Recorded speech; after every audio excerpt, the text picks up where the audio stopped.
Hello বন্ধু, আপনাদের সাথে আছি আমি টিআর শিবলু। সো আশা করি সবাই ভালো আছেন। আজকে আমার today I discuss this topics how to accept the reputed company job in Bangladesh. So right now আপনার কী করা উচিত? ফার্স্ট অফ অল আপনার কী করা উচিত, কী ভাবা উচিত? আচ্ছা, ফার্স্ট অফ অল যদি আপনি একটা ভালো রেপুটেটেড কোম্পানিতে জব করতে চান, আপনার এই রেপুটেটেড কোম্পানিতে একটা ভালো পজিশনে যেতে চান, সো আপনাকে আগে এই কোম্পানির রিকোয়ারমেন্টগুলো জানতে হবে। যে আসলে আপনাকে সার্চ করতে হবে আগে কোম্পানির রিকোয়ারমেন্টটা কী, কোম্পানি কী চায়, কোম্পানি কাদের নিতে চায়। সো অ্যাকচুয়ালি আমি মনে করি যেটা আমি মনে করি যেটা সেটাই আপনাদের বলতে চাই, এবং আমার বাস্তব এক্সপিরিয়েন্স থেকে এটা আপনাদের আমি শেয়ার করতে চাই। যে আপনাদের ফার্স্ট অফ অল জানা উচিত যে আসলে আপনি কোন কোম্পানিতে জব করতে চান। বাংলাদেশে সব থেকে টপ মাল্টি ন্যাশনাল যে কোম্পানিগুলো আছে, আপনাকে সেটা নিয়ে সার্চ করা উচিত। আপনাকে দেখা উচিত যে মাল্টি ন্যাশনাল কোম্পানিগুলা বা রেপুটেটেড কোম্পানিগুলা কোনগুলো, আসলে তারা কখন সার্কুলার দেয়, কীভাবে সার্কুলার দেয়, এগুলোকে আপনার সার্চ করা উচিত। আচ্ছা, এখন কথা হচ্ছে আপনি কীভাবে সার্চ করবেন। ভাই, আপনি একটু গুগলে যান না, এখন তো সব ডিজিটালাইজেশন বাংলাদেশ। সো অ্যাকচুয়ালি আপনি গুগলে যান, দেখেন এখানে টপ 10 কোম্পানি লিখে সার্চ দেন, দেখেন আপনি পেয়ে যাবেন আপনার বাংলাদেশের top 10 multinational reputed company. দেখেন সেখানে রিকোয়ারমেন্ট আছে, আপনি রিকোয়ারমেন্টগুলো ফিল আপ করেন। সো আসলে আমাদের হয়েছেটা কি, মূলত হচ্ছে আমাদের আমরা যেটা মনে করি যে আসলে জব নাই, এটা আসলে অ্যাকচুয়ালি ভুল ধারণা, যেটা আমি ফিল করি। বিকজ আমি 2023 সালের ফার্স্টের দিকে একটা ভাইবা দিতে গিয়েছিলাম, একটা ওষুধ কোম্পানিতে ভাইবা দিতে গিয়েছিলাম মেডিকেল প্রমোশন হিসেবে। সেই ওষুধ কোম্পানিটা বাংলাদেশে খুবই একটা টপ 10 ওষুধ কোম্পানির ভিতরে একটা, মেবি ওষুধ কোম্পানির র্যাঙ্কিংয়ে মেবি 5 পজিশন অর 6 পজিশনে এখনও দাঁড়িয়ে আছে সেই কোম্পানিটা। সেই কোম্পানিটার নাম না বললেই নয়, একমি কোম্পানি। সো যখন একমি কোম্পানির একটা সার্কুলার আমি দেখেছিলাম, তখন আমি আসলে এক্সাইটেড হয়ে পড়ছিলাম। দেখেছিলাম যে ওইখানে অনেক সুযোগ সুবিধা রয়েছে। সো অনেক সুযোগ সুবিধা দেখে আসলে আমি এক্সাইটেড হয়েছিলাম যে আসলে আমি গ্রাজুয়েশন শেষ করেছি, in completed recently I did my completed graduation. So দেখলাম যে আই এম অ্যাকসেপ্টেবল অ্যান্ড তাদের রিকোয়ারমেন্টে that's I am fit. So actually so আমি বেশি এক্সাইটেড হয়ে গিয়েছিলাম, এবং আমি এটার কোম্পানির হেড অফিসে গিয়েছিলাম ভাইবা দিতে। এটা আমার জীবনের ছিল সেকেন্ড একটা ভাইবা। আমি গভর্নমেন্ট একটা জায়গায় ফার্স্ট অফ অল ভাইবা দিতে গিয়েছিলাম, সেটা মেবি 2021 সালের দিকে। সেটা নৌ পরিবহন মন্ত্রণালয়ে ছিল। আমি সেখানে ভাইবা দিতে গিয়েছিলাম। তারপরে নেক্সট আমার ভাইবাটা ছিল এই একটা ওষুধ কোম্পানিতে, যেটা ফার্মাসিউটিক্যাল কোম্পানি বলে, মেডিকেল প্রমোশন হিসাবে। তো এখানে আমি দেখেছিলাম একটা হিউজ অ্যামাউন্টের একটা স্যালারি। এখানে আমি গিয়েছিলাম অফিসে, হেড অফিসে। সেখানে আমার সিভিগুলা, একটা সিভি বানিয়েছিলাম, সিভিটা ক্রিয়েট করেছিলাম, সিভিটা নিয়ে গিয়েছিলাম, এবং সঙ্গে নিয়ে যাওয়ার কথা ছিল এনআইডি কার্ড, দেন তারপর হচ্ছে অল সার্টিফিকেটের ফটোকপি। আমি সবগুলো এগুলা গুছিয়ে নিয়ে যখন আসলে ভাইবা দিতে যাই, তখন আমার কাছে খুবই ভালোই লাগছিল, এবং আমি ভাইবাও দিয়েছিলাম। সো তখন সেখানে যাওয়ার পরে আমি অনেকক্ষণ বসলাম, আমাদের ওয়েটিং রুমে বসায় রেখেছিল অনেকক্ষণ। আমরা অনেকেই গিয়েছিলাম, সেখানে উপস্থিত হয়েছিলাম। সো কিছুক্ষণ বসে থাকার পর আমাদের কল করা হয়েছিল যে আপনারা দোতলায় যান, আপনাদের সেখানে ভাইবা হবে, দেন ওইখানে আমাদের গেস্ট রুম আছে। সো আমরা গিয়েছিলাম, যেহেতু আমরা গেস্ট এখানার জবের জন্য গিয়েছি, মেডিকেল প্রমোশন অফিসার। ওইখানে আমরা স্যালারি দেখেছিলাম প্রায় আপনার 22,000, প্রায় 22,000 টাকা। এবং আপনার টিএ দিয়ে থাকে মান্থলি 10,000 টাকা, 22 আর 10 32,000 টাকা। এবং গ্র্যাচুইটি ফান্ড, তারপরে আপনার গভর্নমেন্ট, যেমন আপনার ঈদুল ভিতরেও ওইখানে 2টা বোনাস দেওয়া থাকে। তারপরে হচ্ছে আপনার আরও অনেক আদার্স এক্সট্রা ফ্যাসিলিটি সেখানে আছে। তারপরে দেখেছিলাম যে সো যখন আমাদের ওইখানে একটা টিচার এসেছিল, তো আমাদের বলা হয়েছিল না আসলে রিটেন পরীক্ষাটা নিবে। ওইখানে টিচার এসেছিল একটা, ছেলেটা ছিল খুবই হ্যান্ডসাম, আমার অনেক ভালো লেগেছিল। You are a very sincere, responsibility and dedicated person ছিল, আই থিঙ্ক, আমি মনে করেছিলাম। His look is very nice, অনেক সুন্দর ছিল ছেলেটা। সো আমাদের ফার্স্ট অফ অল আসলো, আমাদের কোম্পানি সম্পর্কে বলল, একমি ফার্মাসিউটিক্যাল কোম্পানি, এবং বলেছিল যে আমাদের কাজের ধরনটা কী হবে, তাদের কি কি সুবিধা আছে। তারপরে স্যালারিটা বলেছিল, স্যালারিটার কথা বলেছিল। এরপরে বাৎসরিক মেবি দেখেছিলাম প্রায় 5টা বোনাস সেখানে রয়েছে। সো আসলে আমাদের বিষয়টা হচ্ছে কি, যে তারপর সে আমাদের বলল সব কিছু, কোম্পানি সম্পর্কে আমাদের প্রোভাইড করলো, জানিয়ে দিল, এবং বলেছিল যে যদি আপনি এই কোম্পানিতে জব করেন তখন হচ্ছে আপনার কোম্পানি কি করবে, আরেকটা কাজ করবে। দেখা যাচ্ছে আপনার বাবা হৃদরোগে আক্রান্ত হয়েছে, কিন্তু কিন্তু মনে করেন যে শুধু আপনার বাবা না, দ্যাটস অল ফ্যামিলি, আপনার পুরো পরিবার, আপনার পরিবারের যে কয়জন সদস্য হোক না কেন, তারা যদি কোনো সে হৃদরোগের সে কোনো আক্রান্ত হয় কোনোভাবে হৃদরোগে, তাহলে তার পুরো খরচটাই বহন করবে দ্যাটস তার কোম্পানি। সো এটা প্রোভাইড করবে, সে এটা আমাদের বলেছিল। এই কথাটা শুনে আমি এক্সাইটেড হয়েছিলাম।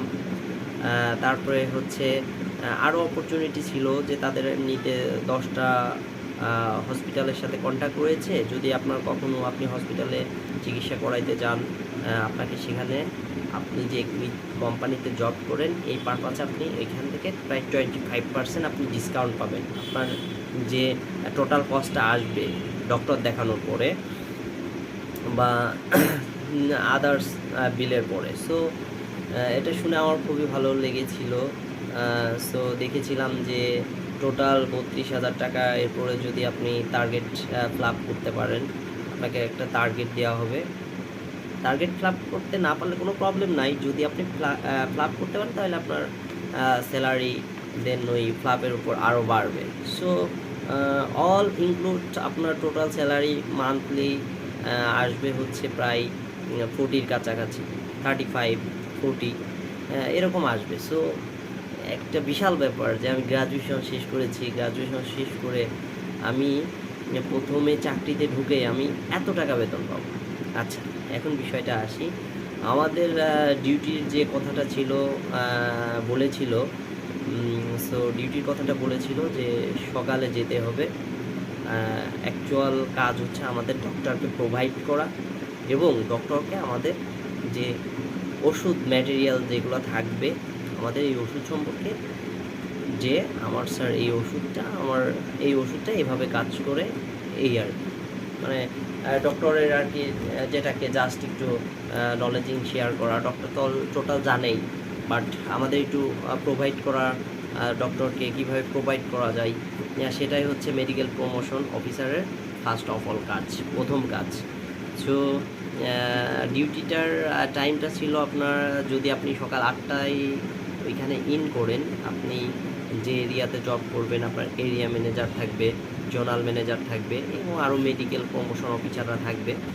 তো আপনার টাইমটা ছিল হচ্ছে আপনার এটা সকালে যেতে হবে, 8টার ভিতরে আপনাকে সেই নির্দিষ্ট স্থানে যেতে হবে। দেন তারপর হচ্ছে আপনি সেখানে আরও অনেকেই থাকবে, এবং সেখানে আপনার দুপুর যদি স্টে করতে হবে। দেন তারপর আপনাকে কী করতে হবে, দুপুরের পরে বাসায় এসে আবার আপনি রেস্ট নিয়ে আবার দেখা যাচ্ছে সন্ধ্যার সময় আপনাকে বেরোতে হবে, আপনি রাত 10টার সময় আবার ব্যাক করতে পারবেন। দ্যাটস এটা ছিল ডিউটি টাইম। সো এখানে আপনার বেতনটাও যেরকম হাই এবং অপরচুনিটিও যেরকম আছে, আপনার কষ্টটাও সেরকম আছে। আপনি কি বসে বসে ভাবছেন যে আমি কষ্ট করব না, বাট টাকা ইনকাম করব? টাকা ইনকাম করা কি সহজ? টাকা ইনকাম করা সহজ না, টাকা ইনকাম করা কঠিন। আপনাকে জীবনে আপনার লাইফ ইস্টাবলিশ করতে হলে আপনাকে কী করতে হবে? পরিশ্রমী হতে হবে, রেসপন্সিবিলিটি হতে হবে, ডেডিকেটেড পারসন হতে হবে। সো আমি মনে করি যে বাংলাদেশে ওষুধ কোম্পানিতে আছে, ওষুধ কোম্পানিতে যে সার্কুলারগুলো আছে, অ্যাভেলেবেল সার্কুলার আছে, এভরিডে তারা লোক রিক্রুইট করতেছে, এভরিডে তারা লোক রিক্রুইট করতেছে। আমার মেবি মনে হয় যে আমি অনেক সার্কুলার দেখেছি। আসলে আসলে অনেকে বলে যে না, লিঙ্ক আপ ছাড়া হয় না, এটা কিন্তু ভুল ধারণা।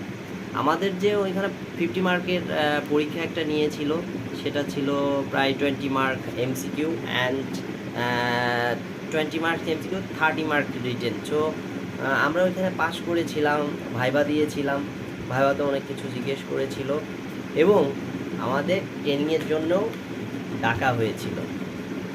সো অ্যাকচুয়ালি মনে করেন কি, সো আপনি পরিশ্রম করবেন না, টাকা ইনকাম করবেন। ভাই 50,000 টাকা তো মান্থলি বেতন কম না, 40,000 টাকা তো মান্থলি বেতন কম না। আপনি রিসেন্টলি গ্রাজুয়েশন শেষ করেছেন, সো আমি মনে করি যে কি, আপনি যদি এখন 40,000 টাকায় ঢুকতেন, আপনার যদি 6 মাস 1 বছর পরে ইনক্রিমেন্ট লাগতো, তখন কিন্তু আপনার 5-6 হাজার টাকা বেড়ে যেত, আপনার বেতন কিন্তু 15,000 টাকা, 15,000 টাকা বেড়ে যেত, 5,000 টাকা বেড়ে যেত বা 10,000 টাকা বেড়ে যেত, একটা ইনক্রিমেন্ট লাগলেই। That's this is a pharmaceutical company in Bangladesh. এগমি কোম্পানিটি যে reputed company in Bangladesh, pharmaceutical company. So এখানে হিউজ অপরচুনিটি আছে আপনার জন্য, ওয়েট করছে, বাট আপনাকে পরিশ্রম করতে হবে।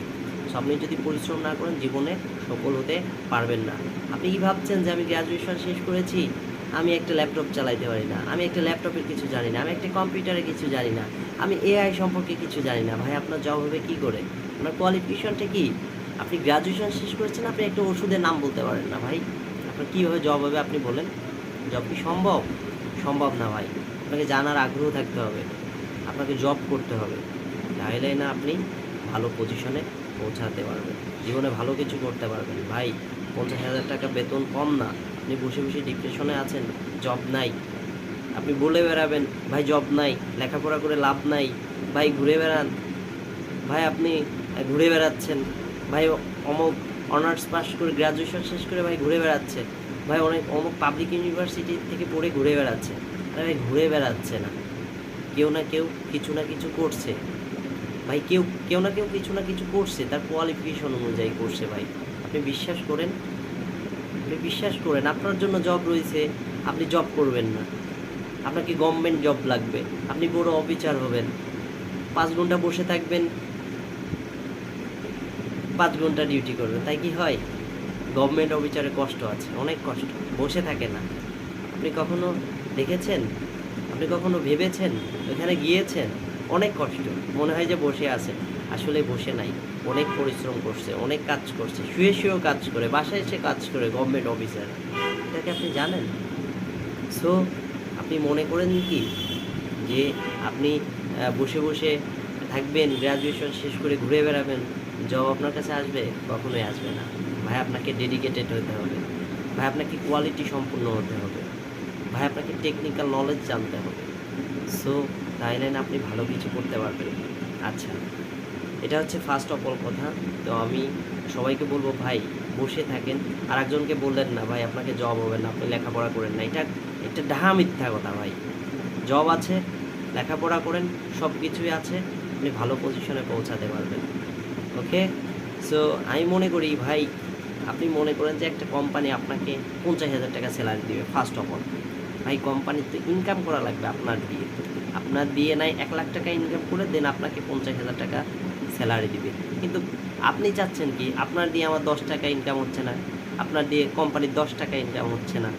সো কোম্পানি আপনাকে 50,000 টাকা বেতন দেবে? কখনোই সম্ভব না। আপনি ঘুরে না বেড়ায় ভাই দেখেন, সার্চ করেন top 10 pharmaceutical company in Bangladesh, then দেখেন আপনার ফার্মাসিউটিক্যাল কি, সার্চ দেন, চলে আসবে, সার্কুলার চলে আসবে। দেন রাইট নাও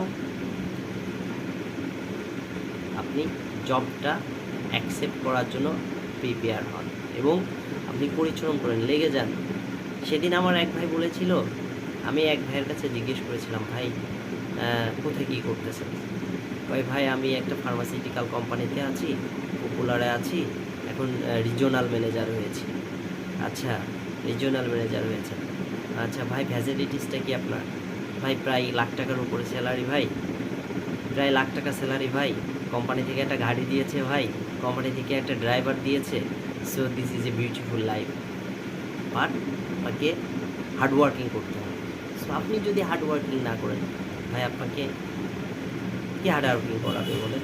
আপনি কীভাবে ভালো পজিশনে যাবেন? যেতে পারবেন না। সে রিজিওনাল ম্যানেজার হয়েছে, অলরেডি সে 12 বছর পরিশ্রম করেছে, হাড় ভাঙা পরিশ্রম করেছে, মানুষ চালিয়েছে ভাই। তার আন্ডারে অন্তত 2, 4, 500, 1000 লোক চালায়। আপনাকে ডেডিকেটেড হতে হবে, রেসপন্সিবিলিটি হইতে হবে, তাহলে আপনি ভালো কিছু করতে পারবেন। আপনাকে মানুষের সাথে মিশতে হবে, আপনার মানুষকে বুঝাইতে হবে, এবং আপনি যদি কোনো বিষয় সম্পর্কে না জানেন, আপনাকে কী করতে হবে? জেনে নিতে হবে। সো আমি মনে করি যে ভাই জব আছে, আপনি বসে থাকেন না, ঠিক আছে? পরিশ্রম করেন, ডেডিকেটেড হন, আপনার জন্য ভালো কিছু ওয়েট করছে।